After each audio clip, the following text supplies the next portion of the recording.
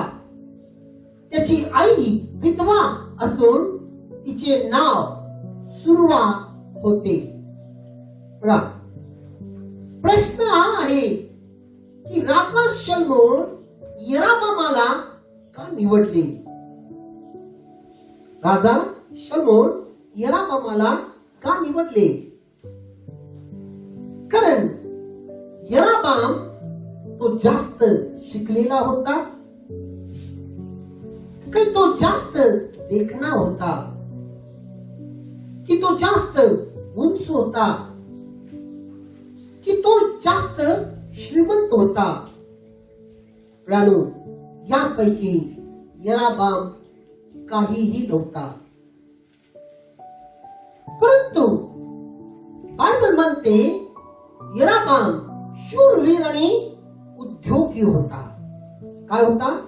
उद्योगी होता. म्हणजे काय की तो सतत कष्ट करणारा होता. हालेलुया. यराबाम काय होता? सतत कष्ट करणारा होता, उद्योगी होता. जर त्याला कोणतंही काम दिलेलं असेल, कोणतीही जबाबदारी त्याच्यावर सोपवलेला असेल, तर तो कधीही त्या गोष्टी करण्यासाठी, त्या जबाबदारी पूर्ण करण्याकरिता तो कधीही थकलेला नाही. आणि त्याच्याबरोबर असणारे जे इतर लोक होते, इतर सेवक लोक होते, ते थकायचे, कुरकुरायचे. पण यराबामाचं वैशिष्ट्य काय होतं? तो कधी थकत नव्हता. आणि जरी त्याला काही काम नसेल तर काही ना काहीतरी उद्योग त्याला शोधायचा. उद्योगी म्हणजे काय? सतत तो कामात असायचा, सतत तो कष्ट करायचा आणि मन लावून तो काम करत होता, मन लावून तो कष्ट करायचा. आणि जे शल्मोनाच्या नजरेला आलेला आहे, शल्मोनाने बघितलं त्याची प्रामाणिकपणा, शल्मोनाने बघितलं त्याचं कष्ट, आणि या प्रामाणिकपणाबद्दल, या त्याच्या मेहनतीबद्दल शल्मोनाने त्याला सेवकाचा सरदार बनवलेला आहे. म्हणजे त्याला पदवी मिळालेली आहे. सेवकापासून त्याला प्रमोशन मिळालं, त्याला मोठी पदवी दिली. कोणती? त्याला सरदार म्हणजे मुख्य बनवलेला आहे. तर एवढ्याच गोष्टीमध्ये या ठिकाणी ही गोष्ट संपत नाही. आपण 31 ते 31 हे वचन आपण पुढे ऐकूया. बघा, 29 ते 31. एके समयी यराबाम यरुशलेम सोडून बाहेर चालला असता त्याला वाटेत शिलोचा अहिया नामक संदेष्टा भेटला. त्याने नवे वस्त्र धारण केले होते व त्यावेळी त्या मैदानात ते दोघेच होते. अहियाने आपल्या अंगावरचे नवे वस्त्र काढून त्याचे 12 तुकडे केले. तो यराबामास म्हणाला, त्यातले 10 तुकडे तू घे, कारण इस्रायलाचा देव परमेश्वर याचे असे म्हणणे आहे की मी शल्मोनाच्या हातून राज्य तोडून घेऊन 10 वंश तुझ्या हाती देईन. Hallelujah, hallelujah. तर या ठिकाणी एवढ्यावरती संपलेलं नाही. ज्या वेळेला तो इस्रायलातून कुठून बाहेर पडतोय, की तो यरुशलेमेतून बाहेर पडत असताना बाहेर गेला असेल फिरायला वगैरे, परंतु त्याच्यावर कोणाची दृष्टी पडलेली आहे? शिलोचा संदेष्टा, अहिया नावाचा जो संदेष्टा आहे, देवाचा सेवक, देवाचा संदेष्टा, भविष्यवक्ता, त्याची दृष्टी कोणावर पडलेला आहे? पडलेला आहे, आरामावर पडलेला आहे. म्हणजे देवाने त्याची दृष्टी त्याच्यावर टाकून देव त्याच्याद्वारे आरामाला संदेश देत आहे. बघा, कारण त्या संदेशाला देवाने दाखवून दिलं की हा आराम कोण आहे, मेहनती आहे, प्रामाणिक आहे. त्याला काहीही जबाबदारी दिलं तर तो प्रामाणिकपणे पूर्ण करतो, प्रामाणिकपणे पूर्ण करतो. कष्टाळू आहे, त्याला सांगायला लागत नाही हे कर ते कर, तो स्वतःहून मनापासून त्या गोष्टी करतो. जर त्याच्या हातात जर आपण जबाबदारी दिली तर ते करतो. आणि देव देखील त्याच्यावर काय आहे, संतुष्ट आहे. Hallelujah, hallelujah. परमेश्वर देव देखील त्याच्यावर संतुष्ट आहे. आणि देवाने त्याला काय केलेलं आहे की अय्या नावाच्या संदेशाद्वारे त्याला अभिषेक करतो. कारण जो त्याच्यावरती जे कपडे आहेत, कोणाच्यावर, त्या संदेशावर, तो नवीन वस्त्र पांघरलेला होता आणि ते काढून जेव्हा तो आरामावर टाकतो आणि त्याला म्हणतो, परमेश्वर देव तुला अभिषेक केलेला आहे आणि तू इस्रायलांचा भावी राजा होणार. Hallelujah, hallelujah. देवाने त्याला कुठं नेलं बघा. एक साधारण सेवक होता, साधारण सेवकचा तो सरदार झाला. त्या सरदाराचा तो इस्रायलांचा भावी राजा म्हणून अभिषिक्त करण्यात आलेला आहे. हे सर्व कशामुळं, त्याचं प्रामाणिकपणा, त्याचं समर्पण, त्याचा कष्ट बघा. आणि जे काही तो काम आहे मनापासून आनंदाने आपलं समजून तो करतो. आणि म्हणून देवाने त्याला आज देवाच्या दृष्टीने तो अति महान ठरला. आणि देव त्याला इस्रायलचा राजा म्हणजेच काय, इस्रायलचा मेंढपाळ त्याला बनवलं. Hallelujah, hallelujah, hallelujah, hallelujah. आज प्रियानो, परमेश्वर कोणाशी बोलत आहे, या वचनातून परमेश्वर कोणाशी बोलत आहे. आज प्रभू परमेश्वर त्या लोकांशी बोलत आहे ज्यांचा दिवस दुपारी 11 नंतर चालू होतो. कारण दुपारी 11-12 पर्यंत अंथरुणात असतात. त्यांना आपली जबाबदारी माहिती नाही.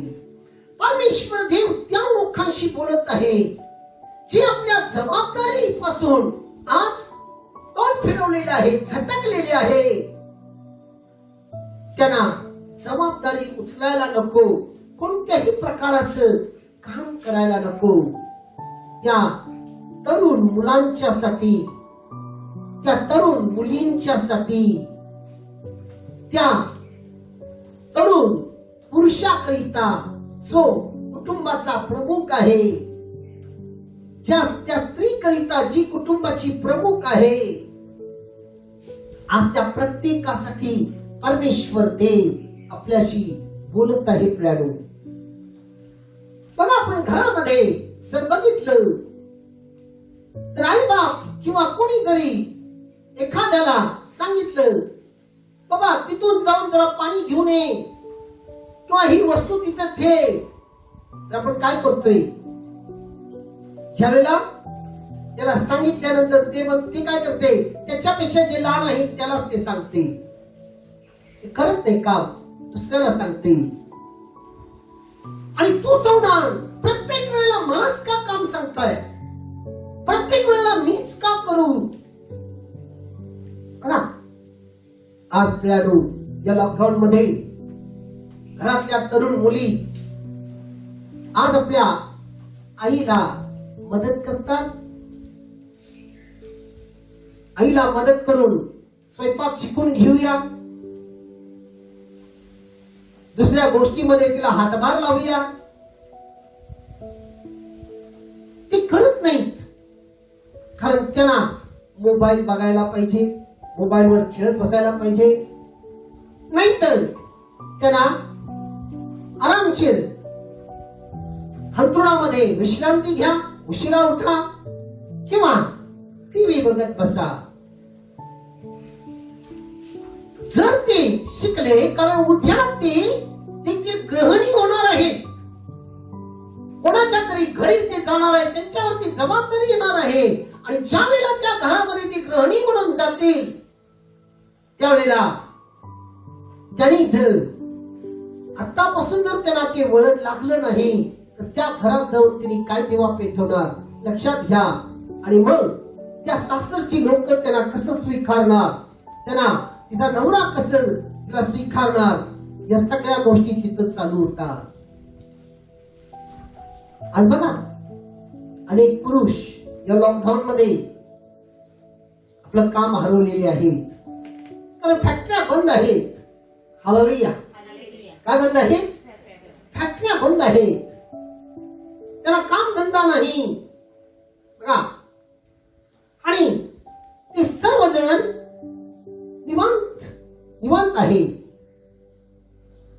काहीतरी उद्योग करणं गरजेचं आहे, परंतु ते करत नाही. Hallelujah, hallelujah, hallelujah, hallelujah. कारण त्यांना जे शोधायला पाहिजे, काम शोधायला पाहिजे, काहीतरी उद्योग करणं गरजेचं आहे, परंतु ते काही करत नाही, काही करत नाही.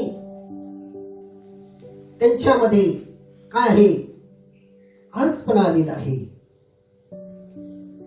या ठिकाणी खूप महत्वाचं आहे प्रियानो, की प्रभू येशू देखील या जगात असताना योहान सुवर्तमान त्याच्या 4 अध्यायामध्ये तो म्हणतो की काय म्हणते, त्याला देवानी यासाठी पित्यानी कोणत्या गोष्टीसाठी पाठवलेला आहे, ती पित्याची इच्छा करावयास मी या जगात आलेला आहे तो म्हणतो. आणि त्याचं कार्य सिद्धीस नेणे हेच माझं काम आहे. हालेलुया. हेच माझं एकच काम आहे म्हणतोय. काय म्हणतोय? एकच काम आहे. परमेश्वर देवाने आपल्या प्रत्येकाला या पृथ्वीवर काहीतरी कार्य दिलेलं आहे.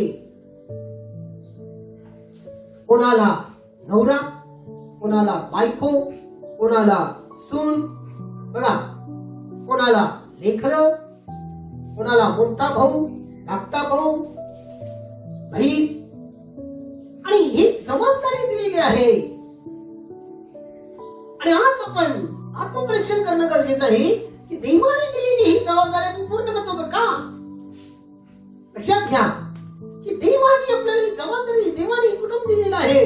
आज आपण कोणती नाती कसं जपत आहोत, कोणतं गोष्ट आपण काय करत आहोत, कसं या गोष्टी, कारण ह्या गोष्टी आपल्यामध्ये असणं गरजेचं आहे. कारण ही देवाने मनुष्याला जेव्हा निर्माण केलं त्यावेळेला त्याच्यावर ही जबाबदारी टाकलेली आहे. परमेश्वर सर्व काही आपल्याला देतो, त्याबरोबर ती काहीतरी जबाबदारी दिलेली आहे, ते आपल्याला प्रामाणिकपणे पार पाडणं गरजेचं आहे. जर तुम्ही उत्पत्तीचा 2रा अध्याय आणि 15वं वचन जर बघितला, उत्पत्तीचा 2रा अध्याय आणि 15वं वचन, त्या ठिकाणी आपण बघतोय की परमेश्वर देवाने मनुष्यासाठी एदेन बाग निर्माण केला. त्या एदेनमध्ये सर्व काही होतं आणि हे सर्व काही परमेश्वर देवाने मनुष्याकरिता निर्माण केला. आणि सर्व काही त्याच्याकरिता निर्माण केला. परंतु त्या ठिकाणी तो काय म्हणतो की तो म्हणतो तिची मशागत कर व त्याचं राखण कर. बघा, देवाने त्याला काय म्हटलेलं आहे? त्या एदेन बागेचं मशागत कर आणि त्याचं राखण कर. जर तू मशागत केला, जर तू राखण केलास, तर त्यामध्ये तू ते सर्व काही भोगणार आहेस. Hallelujah, hallelujah, hallelujah, hallelujah. बघा, कारण एदेन याचा अर्थ आहे सुख, शांती, तृप्ती, आनंद आणि अत्य आनंद. हे सर्व तुला मिळेल. त्यासाठी तुला मशागत करणं गरजेचं आहे, त्यासाठी तुला राखण करणं गरजेचं आहे. पण मनुष्य जेव्हा देवाच्या इच्छेच्या विरुद्ध जाऊन तो पापात पडला आणि त्याला जेव्हा एधेनमधनं बाहेर काढलं त्यावेळेला देखील देवाचं प्रेम त्याच्यावर होतं आणि देवाने त्याला बाहेर नक्की काढलं आणि त्यावेळेला देखील देवाने त्याला कष्ट करण्यासाठी तो शिकवलेला आहे आणि सांगितलेला आहे.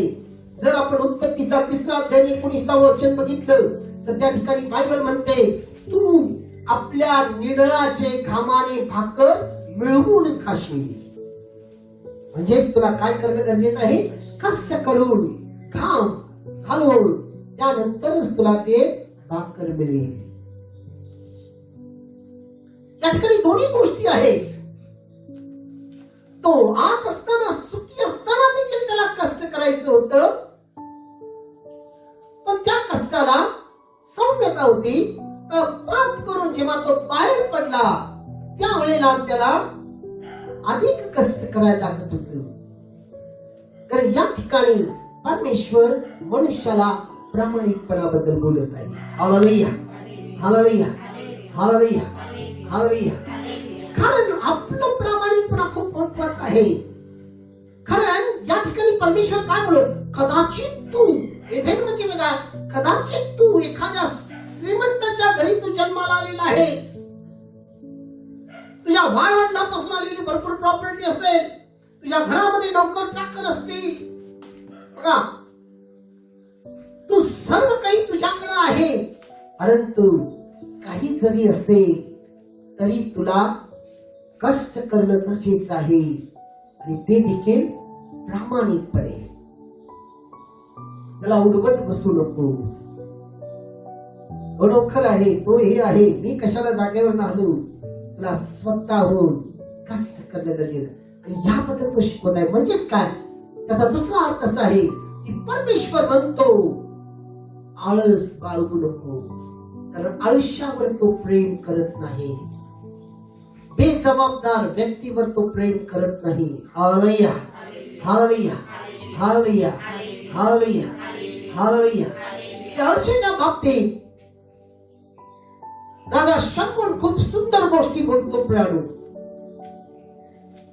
कारण शलोमोन राजा त्याच्यासारखा बुद्धिमान कोणी नव्हता आणि कोणी होणार नाही.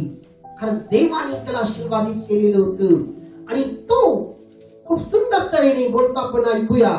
नीतिसूत्र त्याचा 19वा अध्याय आणि 15वं वचन. आळस घोर निद्रेत लोटितो. काय म्हणते? आळस घोर निद्रेत आळस घोर निद्रेत लोटितो, रिकामा फिरणारा उपाशी मरतो. रिकामा फिरणारा उपाशी मरतो. आता या ठिकाणी बघा, आळस घोर निद्रेत लोटितो. हे जेव्हा मी वाचत होतो त्यावेळेला माझ्या लक्षात एक गोष्ट आली. कारण मला असं वाटत होतं मनुष्य जेव्हा अधिक काम करतो, अधिक कष्ट करतो, तो थकून मागून झोपत असेल. परंतु खरं थकणारा, या ठिकाणी बायबल काय सांगत आहे, जो आळशी आहे तो जास्त झोपतो. Hallelujah, hallelujah. त्यालाच जास्त झोप लागते. Hallelujah, hallelujah, hallelujah, hallelujah, hallelujah, hallelujah. बघा प्रियानो, या लॉकडाऊन मध्ये अनेकांना अनुभव आलेला असेल. जेव्हा मुलांना शाळेला सुट्टी असते त्यावेळेला ते काय करतात, अधिक वेळ झोपा काढतात. मुलांच्या बाबतीत जर बघितलं, जेव्हा शाळा चालू असते त्यावेळेला काय, सकाळी लवकर उठणं, आवरणं, शाळेला जाणं, होमवर्क करणं यामध्ये असतात. जेव्हा सुट्टी असते, आज सुट्टी आहे आणि त्यावेळेला ते निवांत असतात, झोपी काढतात. तसं जे ऑफिसला जाणारे लोक आहेत, ऑफिसला जाणारे, कामावर जाणारे लोक, की ज्या वेळेला त्यांचं काम चालू असते त्यावेळेला काय करतात, ते लवकर उठणं, तयार होणं, सगळं आवरावरी करून जाणं यामध्ये त्यांचा गडबड असते.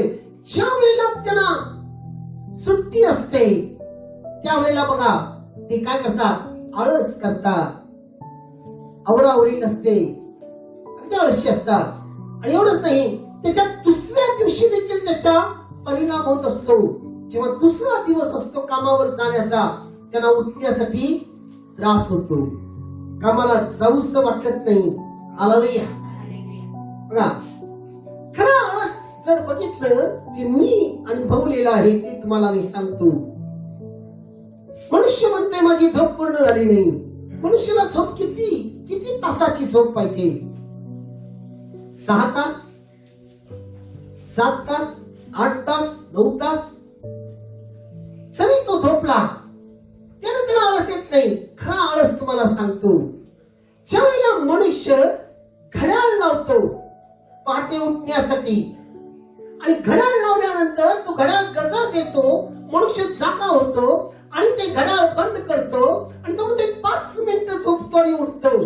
पण ती 5 मिनिटं पियानो किती वाजते की त्याचा 2 ते 3 तास केलेला असतो. जर तो 5 ला उठणारा असेल तर तो कितीला उठतो? 8 ला उठतो. बघा, हे 5 मिनिटं हे सगळ्यात मोठा आळसपणा आहे जे मी माझ्या जीवनातला अनुभव तुम्हाला सांगत आहे. Hallelujah, hallelujah, hallelujah, hallelujah. तर बघा, या ठिकाणी खूप महत्वाची गोष्ट आहे, कारण हा आळस ज्यावेळेला मी ट्रेनिंग पिरियड मध्ये होतो, हा आळस अनेक वेळेला माझी गाडी चुकवलेली आहे. हा आळस अनेक वेळेला आपल्याला कामावर खाडं पाडतो. हा आळस अनेक वेळेला आपल्याला शाळेला उशिरा निघून गेल्यामुळे शिक्षा मिळालेली आहे. हा आळस ज्या बिझनेसवाला असतो त्याचा नफा तो कमावलेला आहे. कारण हा आळसपणा आपल्या जीवनामध्ये आपल्याला कितीतरी मागण येत असतो, कितीतरी मागण येतो. आणि पुढचा भाग काय म्हटलेला आहे? रिकामा. काय म्हटलेला आहे? रिकामा फिरणारा उपाशी रिकामा फिरणारा उपाशी मरतो. बघा, ज्या वेळेला काही लोकांना असं सवय आहे, काय करायचीच गरज नाही, काय करायची गरज नाही, आज काम नाही, काय उद्योग करायचं गरजच नाही, कशाला काम करायचं, त्याला काम शोधायचं किंवा काय करायचं, गडबड करायचं, हे त्याच्या अंगामध्ये ती वृत्तीच नाही. तो काय करत नाही. कोणती गोष्ट इथं मिळालं तर करूया, नाहीतर राहू दे. आणि त्याच्यामुळे काय होते? त्याच्या जीवनाची प्रगती थांबते. Hallelujah, hallelujah, hallelujah, hallelujah. जे त्याच्याकडे आहे ते सर्व संपायला सुरुवात होतो. तो सर्व काही संपायला सुरुवात होतो हळूहळू. त्याचं गळतीचं कारण तो स्वतः असतो. कारण त्याला धडपडायची इच्छाच नाही. Hallelujah, hallelujah, hallelujah, hallelujah. तर मी तुम्हाला या गोष्टी ज्या वेळेला बायबल आपल्याला सांगते, ह्याच गोष्टी आपण कळतोय का? बघा, आपल्याही जीवनात आहे. आपणही असंच वागतोय का नाही? बघा, आपण वाचूया नीतिसूत्र 22 अध्याय आणि 13 वचन. काय म्हणते बघा? आळशी म्हणतो बाहेर सिंह आहे, आळशी म्हणतो बाहेर सिंह आहे, भर रस्त्यावर मी ठार होईल, भर रस्त्यावर मी ठार होईल, मी ठार मारलं जाईल. हालेलुया. आळशी काय म्हणते? बाहेर सिंह आहे. या ठिकाणी बायबल आपल्याला काय म्हणत आहे? जो आळस मनुष्य आहे फक्त कारण सांगत असते. अय्यो, एवढं पाऊस पडायला लागले, कसं जाऊ? अय्या, एवढं चिखल आहे, कसं जाऊ? बघा, मी तिथं गेलो तर ते होणार का? मी तिथं गेलो तर ते मिळणार का? मी तिथं गेलो तर ते घडेल का? कदाचित ते सर्व बंद होऊन जाईल. बंद झालेलं असेल तर बाहेर पडायला नको, जायला नको, करायला नको. आणि मग सांगायचं. लॉकडाऊन मध्ये बघा, अनेक वेळेला आपण सांगतोय, होय कसं जाऊ, तिथं पोलीस मारा असणार, पोलीस लोक असणार, नकोच जायला.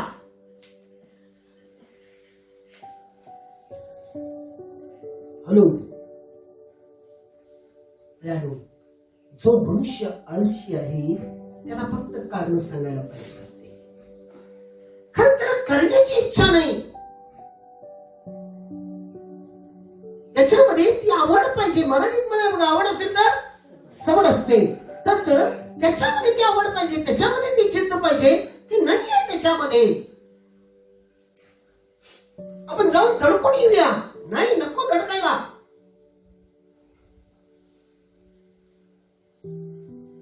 आता तर खूप चांगलं कारण मिळाले. तिथं कोरोना आहे, तिथे गेलं तर कोरोना लागेल. आपण बाहेर पडतच नाही. कारण काम करायला नको, शोधायला नको, बघायला नको. बघा, आणि हीच आळसपणा अनेकांच्या मध्ये आहे. आपण प्रगती करायला नको. मुलं बघा, प्रगती करायला नको. अभ्यास जर असेल, अभ्यास नाही, मला पाठच होत नाही, माझ्या डोक्यातच चढत नाही, मी ते करू शकत नाही. अरे तू केल्याशिवाय, उघडल्याशिवाय कसं होणार? कसं होणार? तू करण्यासाठी चालू कर. अनेक मुली येतात माझ्याकडे, तरुण मुली म्हणतात की ब्रदर, माझं लग्न कधी होणार का? आणि मी त्यांना म्हटलं, जर देवाने तुला जीवन दिले तर तो तुझ्यासाठी कोणतरी ठेवलेला आहे, नक्की होणार. कसं होणार ब्रदर? आपणच आपल्या मुखाने म्हणायचं मी विद्रूप आहे. जर तुला कोणी बघायला आलं तर ते पुढे जायचं, मला पसंत करतील का? इथनं चालू. पसंत कसं होणार? मनामध्ये ते आळस काढा, तो नकारात्मक विचार काढा, मनात तो भय काढा. मी करू शकतो, माझं होईल, माझ्या हातून त्या गोष्टी घडेल. हे जेव्हा तुम्ही करून पुढे जाल, त्यावेळेला तुमच्या जीवनामध्ये सर्व घडायला सुरुवात होतो. बघा, जेव्हा कामं सांगितली जाते, तुझ्यामुळे झालं नाही, तूच मला सांगितलीस जाऊ नकोस. नवरा म्हणतो बायकोला, बघा मी जाणार होतो, मुलाईला म्हणतात मी करणार होतो, तूच म्हणलीस की करू नकोस,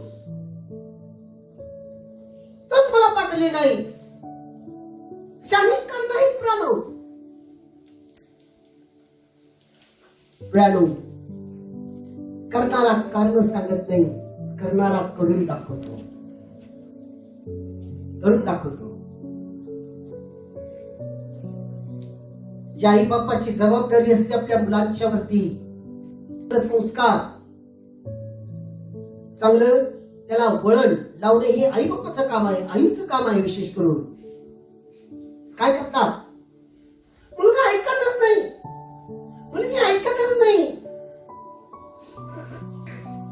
हॅलो, कारण तिच्याकडे लक्ष देणं, त्याच्याकडे लक्ष देणं हे आपलं काम आहे. आपण त्याला लक्षच दिलेलं नाही, त्याच्याकडे बघितलेलंच नाही. त्याची जबाबदारी जी देवाने दिलेली आहे ती पूर्ण केलेली नाही. नंतर ते ऐकत नाहीत म्हणत बसायला काय अर्थ नाही. आता फक्त आईच नाही, घरी असल्यावरून आई आणि बापाचं दोघांचे लक्ष असणं गरजेचं आहे. Hallelujah, hallelujah. त्यांना वळण लावा, वळण लावा. कारण तुम्ही तुमच्या मुलांना जर चांगलं वळण लावला, चांगला संस्कार दिला, त्यांचं बोलणं, त्यांचं बसणं, त्यांचं उठणं, त्यांचं नटणं, त्यांची कृती, या सगळ्यावरनं त्या घराचं ग्रेड कळतो. लक्षात ठेवू, त्या कुटुंबाचं ग्रेड कळतो. जेव्हा इतर लोक येतील ते म्हणतील, अरे हे घर खूप संस्कारी आहे, हे घर खूप धार्मिक आहे, या घरामध्ये सर्व व्यवस्थित आहे. आज आपलं घर म्हणा, आज आपलं बेडरूम म्हणा, आज आपलं चर्च म्हणा, या प्रकारे आहे का हो? बघूया आपण. एक वचन वाचूया. नीतिसूत्र त्याचा 24वा अध्याय 30 आणि 31 हे वचन. नीतिसूत्र 24वा अध्याय 30 आणि 31. एकदा मी आळशाच्या शेताजवळून काय म्हणत आहे? एकदा मी आळशाच्या शेताजवळून बुद्धिहीनाच्या द्राक्षमळ्याजवळून बुद्धिहीनाच्या द्राक्षमळ्याकडून जात होतो. तो काटेऱ्यांनी भरून गेला आहे. त्याची जमीन खास कुयरीने व्यापली आहे व त्याची दगडी भिंत कोसळली आहे असे मला आढळले. या प्रकार आपलं घर आहे का हो? या प्रकार आपलं बेडरूम आहे का? किंवा आपली स्टडी रूम आहे का? याच प्रकार आपलं चर्च आहे का? तर हे मी चर्च का म्हणतो? मी अनेक चर्चेस मध्ये जेव्हा बोलून जातो, अनेक चर्चेस मध्ये या गोष्टी मी बघितलेल्या आहे. कारण ज्यावेळेला मी काही घरामध्ये गेल्यानंतर बघितलेलं आहे की खुर्ची एका ठिकाणी पडलेली असेल, प्लेट एका ठिकाणी पडलेला असेल, पुस्तक खरकाट त्या ठिकाणी पडलेलं असेल, काही ठिकाणी कपडे पडलेले असतील, सामान सगळं विस्कटलेलं असेल, काही व्यवस्थित नसणार आहे. त्या घरात गेल्यानंतर तुम्हाला दिसून येईल झुरळे लागलेले असतील वरती, काही धूळ बसलेला असेल. त्याच्या खुर्चीवर बसल्यानंतर बघितलं तर त्या ठिकाणी धूळ असणार, बायबल वरती धूळ असणार. बेडरूम मध्ये बघितलेलं आहे, कपाट उघड असतील, कपडे इकडे तिकडे पसरलेले आणि पडलेले असणार, काही गुत्ता करून टाकलेले कपडे असतील, कॉट खाली गुट्टा करून टाकलेले असतील, काही ठिकाणी कॉट खाली धुळीचा थर बसलेला असणार. का हे काय आहे? या वचनाप्रमाणे आहे.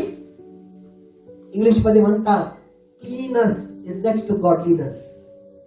स्वच्छता हे परमेश्वराचं दुसरं स्थान आहे.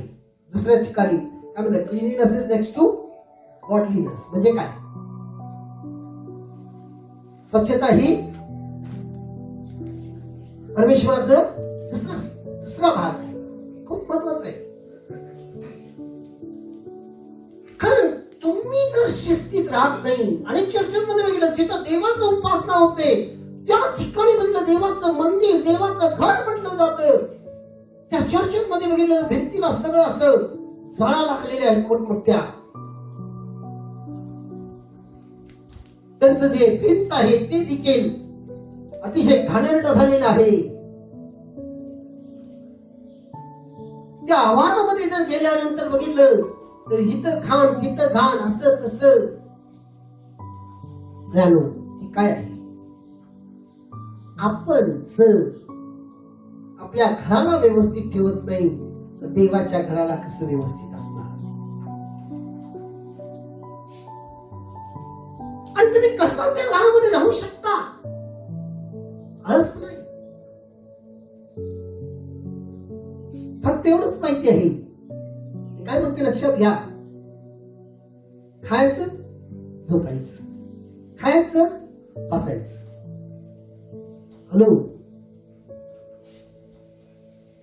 अनेक वेळेला बघा, काम करायला नको, आळस करायला नको. अनेक सुनांचे ही तक्रार असतात. काहीतरी काम करताना लगेच धाप लागते. काय झालं?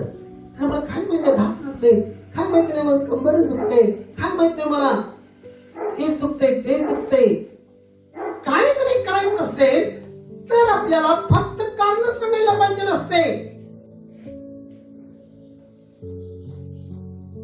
आणि त्यांच्या बेडरूम मध्ये जर बघितलं सकाळी उठल्यानंतर ती बेड वगैरे सगळं असंच पसरलेलं असणार आहे, त्याचं अंतरण वगैरे काही व्यवस्थित केलेलं नसणार आहे.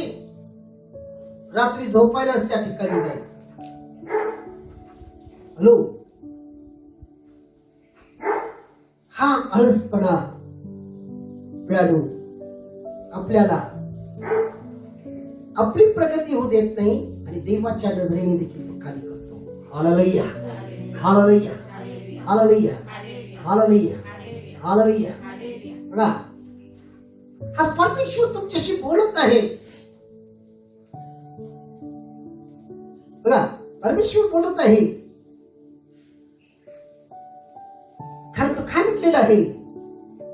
हो तयार उसके लोग हो. आज तुम्हाला एखाद्या चर्च मध्ये प्रार्थना जरी सांगितलं किंवा एखादं बायबल वचन सांगितलं, एखादी स्तुती करायचं आहे, तर प्रेरणा तुम्हाला काय करणं आहे? त्यासाठी देवाच्या सानिध्यात प्रामाणिकपणे जाऊन बसून देवाजवळ तो वरदान मागणं गरजेचं आहे. तुमचं कमिटमेंट नाही, तुमचं समर्पण नाही, तुमचं योगदान नाही. आणि अनेक वेळेला आपल्याला आपण कशी प्रगती केली पाहिजे हे महत्त्वाचं. ज्या वेळेला आपली प्रगती होत नाही, ज्या वेळेला आपल्याला एखादा चान्स मिळत नाही, मग मात्र म्हणायचं माझ्याकडे कोण बघत नाही, माझा विचार करत नाही, मला देत नाही. कारण प्रियानो, देवाची दृष्टी का पडली नाही हा विचार करणं गरजेचं आहे. देवाने मला का निवडत नाही हा विचार करणं गरजेचं आहे. कारण का मी स्वतः देवापासून लांब आहे, मी स्वतः देवाबरोबर नाही आहे. आज मी किती प्रार्थनेत वेळ घालवतो, किती त्याचं वचन वाचण्यामध्ये वेळ घालवतो, किती त्याची स्तुती मी करतो, हे सर्व महत्वाचं आहे. कारण प्रियानो, कोणाचा आवाज चांगला आहे म्हणून स्तुती होत नाही, तो किती आत्मिक आहे त्यावरनं ती स्तुती होत असते. Hallelujah, hallelujah, hallelujah. कोणी किती बुद्धिमान आहे यावरनं त्याची निवड होत नाही, तो किती देवाशी प्रामाणिक आहे यावरनं त्याची निवड होते. बघा, कोणाला कोणतीही पदवी मिळते, ती पदवी त्याच्या कोणत्याही गोष्टीमुळे नाही, तर त्याच्या गुणांमध्ये त्याची प्रामाणिकपणा किती आहे, त्याचं समर्पण कष्ट किती आहे याच्यावरून ती पदवी मिळत असते. खूप महत्वाचं आहे. कारण या गोष्टी काय आहेत हे कसं कसं आपण मिळवू शकतो. या बाबतीत ही बायबल सांगते आपल्याला. नीतिसूत्र त्याचा 16वा अध्याय आपण काढूया आणि 26वा वचन बघा काय म्हणते. मजुराची क्षुधा, हा मजुराची क्षुधा त्याच्या हातून मजुरी करविते, त्याच्या हातून मजुरी करविते. कारण त्याचे तोंड त्याला ती करावयास लावते, त्याला ते करावयास लावते. Hallelujah, hallelujah.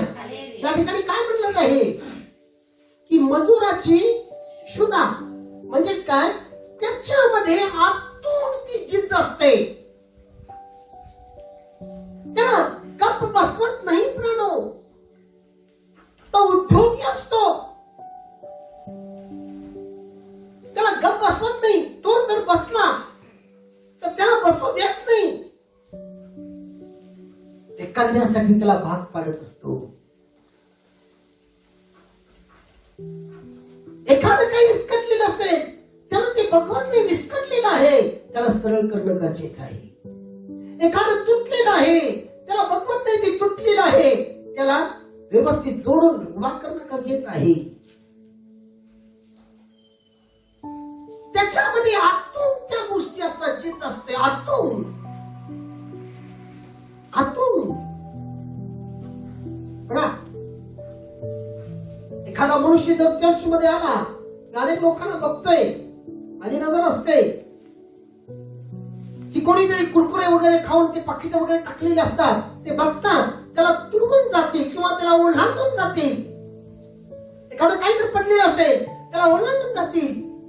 पण ज्याच्यामध्ये ती जिद्द आहे तो काय करेल, ते काढून जिथं केर आहे तिथं टाकेल, बाजूला करेल. कोणीतरी मला सांगावं मग मी करेन. नाही, हे माझं आहे, हे आपलं आहे आणि हे चुकीचं आहे. ज्यावेळेला ज्यावेळेला आपण बघतो की ते आपलं आहे, घरामध्ये असू दे आणि आपल्या चर्च मध्ये असू दे किंवा आपल्या कोणत्याही, आपल्यामध्ये त्या गोष्टी आतून येणं गरजेचं आहे. जर तो ती करायला सुरुवात केला, तो ती करायला सुरुवात केला, ऑटोमॅटिक येते प्राणू, त्याच्यावर देवाची दृष्टी आहे. काही लोक काय, मी कशाला करू, त्याचं काम आहे ते करू दे की, त्याचं काम आहे तो करू दे की, मी कशाला, मी एक दोन पाट्या टाकला तर ते टाकू दे की, मी आता ते काढलं त्याला करू दे की. घरामध्ये मी हेच असते बघा, माझं आज काम हे होतं मी हे केलो, दुसऱ्या कामाला मी अजिबात हात लावणार नाही. जे करणार आहे त्याला सांगायला लागत नाही. या लॉकडाऊनच्या पिरियड मध्ये अनेक अशा लोकांना भेटलं, आपल्या मंडळीतलं देखील आणि काही बाहेरची लोक देखील मला भेटलो, त्यांना विचारलं. त्याच्या कारखान्यामध्ये टेक्निशियन म्हणून काम करणारी लोक घरात बसून वेळ जाईना,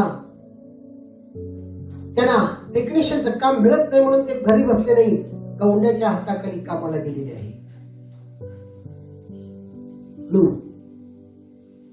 काही अशी लोक भेटली आमच्या आपल्या चर्चचा समोरचा रस्ता तयार करताना मी त्यांच्याशी बोलत होतो.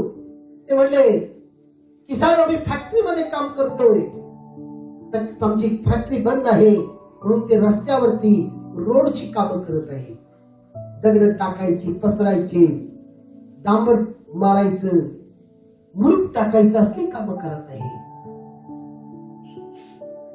काही अशी लोक देखील मला भेटले प्रयाणू, जे कलाकार असं सुतार आहे, सुताराची कामं करणारी, अतिशय हुशार कलाकार, त्यांच्या आयुष्यात कधी ते काम केले नाही. ती लोक भाजी विकत होती. त्याला विचारलं किती कमवतोयस रे, म्हटले सगळं जाऊन 1000-1500 रुपये रोज पडते. हॅलो, 1000-1500 रुपये रोज पडते, महिन्याचा हिशोब काढा. कारण करणाऱ्याला भरपूर आहे काम, न करणाऱ्याला, आळशाला काहीच नाही, काहीच नाही. निवांत बसायचं. तर मी जे बोलतोय ते मी नाही, पवित्र आत्मा तुमच्याशी बोलत आहे. अनेक असे नवरे आहेत, बायको काम करते, मी बसून खातो, हातभार मी लावायचं नाही. ती बेचारी ड्युटीवर जायचं, ड्युटीवर नाही यायचं, स्वयंपाक करायचं आणि ती वाढायचं. हा बसल्या ठिकाणी तसंच बसलेला असते आणि मग मात्र अनेक त्रास चालू होतो. का? इकडनं वाटलं, तिकडनं वाटलं, बसून बसून. हॅलो, आज प्रयाणू अनेक अशी लोक देखील आहे, लेकरं आई बापाच्या जीवावर बसून खाणारी मिळते. अरे उद्या आई बाप गेल्यानंतर काय करणार? कोण म्हणतो त्याची धाव, माझी धाव संपली, तशी त्यांची धाव जेव्हा संपेल त्यावेळेस तू काय करणार आहेस? आई बाप तुलाही सांभाळायला पाहिजे, तुझ्या बायकोलाही सांभाळायला पाहिजे, तुझ्या लेकरांनाही सांभाळायला पाहिजे. काय तू लक्षात घ्या, आज देवाने दिलेली तुम्हाला जबाबदारी आहे. तुम्हाला कष्ट करायचं आहे. तुम्ही जर त्याची आज्ञा मानत नाही, तुम्ही जर प्रामाणिक राहत नाही, मग आपण म्हणायचं त्या माझ्या भावाकडे भरपूर आहे, त्या माझ्या काकाकडे भरपूर आहे आणि तो मला देत का, तो का द्यावा तुला? त्याच्याकडे भरपूर कशामुळे आलं? हॅलो, तर कोणाकडे काही भरपूर होतं कोणाकडे काही वाढ होते, प्रगती होते, हे कशामुळं? तो ज्या प्रामाणिक कष्टामुळं देवाची कृपा त्याच्या जीवनात आलेली आहे. देवाची कृपा त्याच्या जीवनात आलेली आहे. देवाचा आशीर्वाद त्याच्या जीवनात आलेला आहे. जसा आराम एक साधारण सेवक होता. बघा, त्याचं प्रामाणिकपणा, त्याचं कष्ट, ज्याच्यामुळे देवाची कृपा त्याच्यावर आली आणि त्याला देवाने इस्रायलचा राजा म्हणून नेमला. बघा, राजा म्हणून अभिषेक केला. त्याची प्रामाणिकपणा, त्याची जबाबदारी, तो जी काही करतोय मनापासून करतोय, जबाबदारीने करतोय, कष्ट करतोय, म्हणून देवाने त्याला पारितोषिक दिलं. डायरेक्ट काय, इस्रायलचा मेंढपाळ म्हणून नेमला त्याला राजा. कारण त्याच्यावर देवाचा विश्वास होता, त्याच्यावर देवाचं प्रेम आलं. कारण देव अशा लोकांच्यावर प्रेम करतो, अशा प्रामाणिक कष्टाळू लोकांच्यावर प्रेम करतो आणि देव त्याला आशीर्वादित करतो. हालेलुया. आता ही फक्त जुन्या करारातच नाही, हॅलो, हे या गोष्टी नवीन करारात देखील आहे. कारण पवित्र आत्मेने मला दाखवलं काय आहे. जर आपण मत्ती आता 14 आणि 15 अध्याय जर काढला, त्या ठिकाणी तुम्हाला दिसून येते प्रभू येशू या जगात असताना ते अरण्यामध्ये गेले आणि त्याच्या मागे भरपूर लोक समुदाय गेलेला आहे. बायबल म्हणते फक्त पुरुष 5,000 होते, स्त्रिया आणि मुलं वेगळी होती.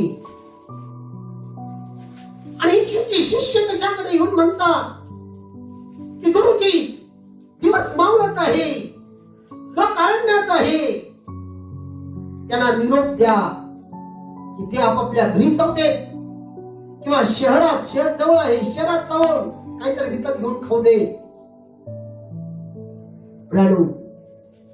येशू त्याच्या स्वर्गीय पित्याचं कार्य करण्यास आलेला आहे आणि त्याला काही अशक्य आहे. तो जर पित्याजवळ मागितला तर पिता त्या देणार हे माहिती आहे. तरी पण येशू त्याला काय म्हणतोय, तुम्ही त्याच्यासाठी काहीतरी करा.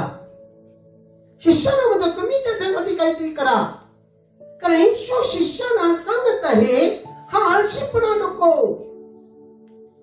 कृती करा. तुम्ही काहीतरी करा, तुम्ही त्यांना द्या खायला. आणि शिष्य हडबडतात. साहजिक आहे, जर आपल्या घरामध्ये एखादा अचानकपणे पाहुणे वगैरे आले तर आपण हडबडून जातो. स्वयंपाक करण्यासाठी, त्यांना जेवण तयार करून देण्यासाठी, त्यांची सोय करण्यासाठी. आणि या ठिकाणी किती 5,000 फक्त पुरुष आहे, स्त्रिया आणि मुलं वेगळी आहे. या ठिकाणी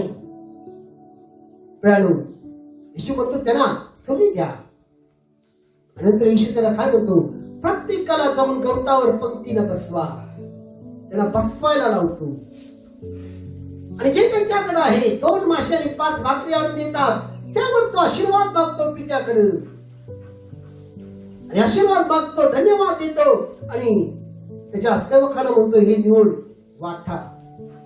जेव्हा ते वाढायला सुरुवात करतात तर सर्वांना माहिती आहे 5,000 पुरुष, स्त्रिया आणि मुलं सगळे जेवण तृप्त झाले. आणि नंतर त्यांना 12 टोपल्या भरायला लावतो. हे काम आहे, याला सेवा म्हणतात. हॅलो, आज परमेश्वराजवळ देखील तुमचं प्रामाणिकपणा मोजला जातो. तुम्ही किती त्याचं ऐकता, किती त्याच्या चरणी बसता, किती त्याच्या बरोबर वेळ घालवता, ही सर्व तुमची प्रामाणिकपणा, तुमचं समर्पण. फक्त मोठमोठ्या गोष्टी बोलत बसू नका. मला जास्त कळते, काही कळत नाही आपल्याला. हॅलो, सर्व काही त्याला कळते, त्याला माहिती आहे. फक्त तुमच्या प्रामाणिकपणाप्रमाणे तुम्हाला तो देत असतो. Hallelujah, hallelujah, hallelujah. आपल्याला काय माहिती आहे? आपल्याला फक्त एक माहिती आहे, दुसऱ्याला नाव ठेवणं, दुसऱ्याला कमी लेखणं, दुसऱ्याची निंदा करणं, आणि यातच आपला वेळ जातोय. आज प्राणू, देवाने तुम्हाला जे काही दिलेलं आहे, कोणतंही काम असू दे, ते लहान असू दे मोठा असू दे, त्याच्यामध्ये प्रामाणिक राहा. अराबाम एक साधारण सेवक होता. त्याची प्रामाणिकपणा देवाने शमोनाला दाखवून दिली, आणि त्या प्रामाणिकपणामुळे शमोनाने त्याला सरदार नेमलं, आणि त्या प्रामाणिकपणाला देवाने पाहिलं, आणि देवाने त्याला राजा नेमला. हा आपला परमेश्वर आहे. म्हणून प्राणू, आळस झटका,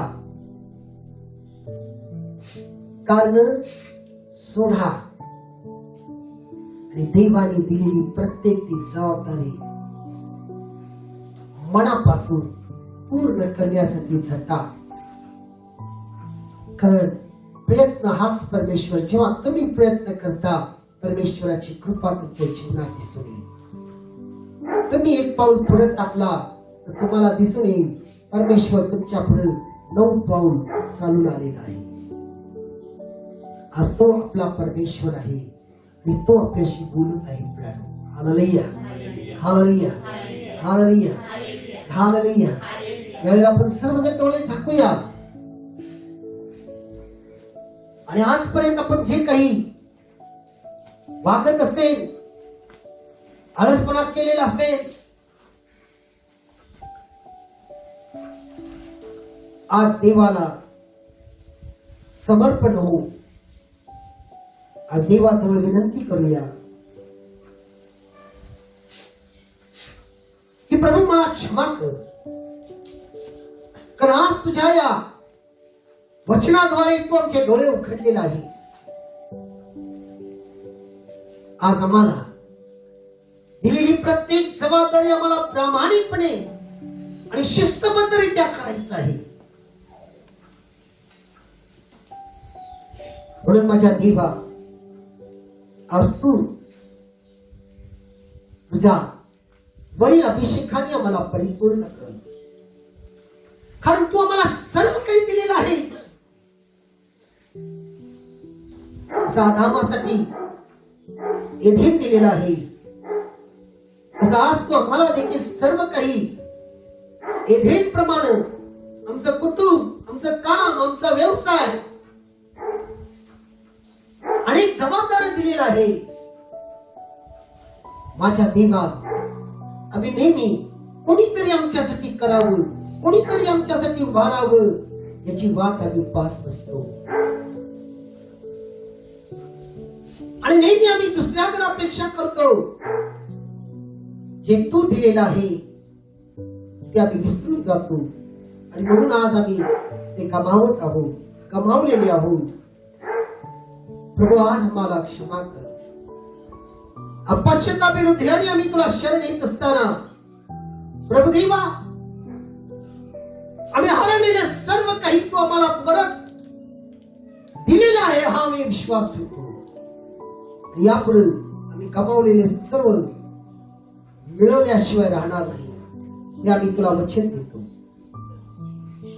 आज तो आम्हाला आशीर्वादित कर, आणि त्या सत्याच्या मार्गावर चालण्यासाठी तुझ्या बरोबर राहून तुझं साक्षी बनण्याकरिता तो अभिषेक आम्हाला दे. आमेन, आमेन, आमेन. यावेळेला आपण प्रभूची प्रार्थना करूया. हे आमच्या स्वर्गातील बाप्पा, तुझे नाव पवित्र मानले जाऊ, तुझे राज्य जसे स्वर्गात तसे पृथ्वीवर तुझ्या इच्छेप्रमाणे आमची रोजची भाकर आम्हाला दे, आणि जसे आम्ही आमच्या ऋणास सोडली आहे तसे तू आमचे ऋण आम्हाला सोड, आणि आम्हाला परीक्षेत नकोस तर वाईटापासून तू सोड, आणि राज्य, सामर्थ्य आणि गौरव हे सर्व काळ तुझीच आहे. आमेन. त्याला प्रभूचा आशीर्वाद त्याच्याजवळ मागा. प्राणू, सर्वजण डोळे झाकून हात जोडून माना वाकवा. बुद्धी सामर्थ्याच्या पलीकडे असलेली परमेश्वराची कृपा, प्रभूची शांती, पवित्र आत्म्याचा सुंदर सहभागिता आज तुम्हा प्रत्येकाबरोबर आणि तुमच्या कुटुंबाबरोबर सदा सर्व काळ असो. प्रभेश्वर रक्त प्रभेश्वर रक्त प्रभेश्वर रक्त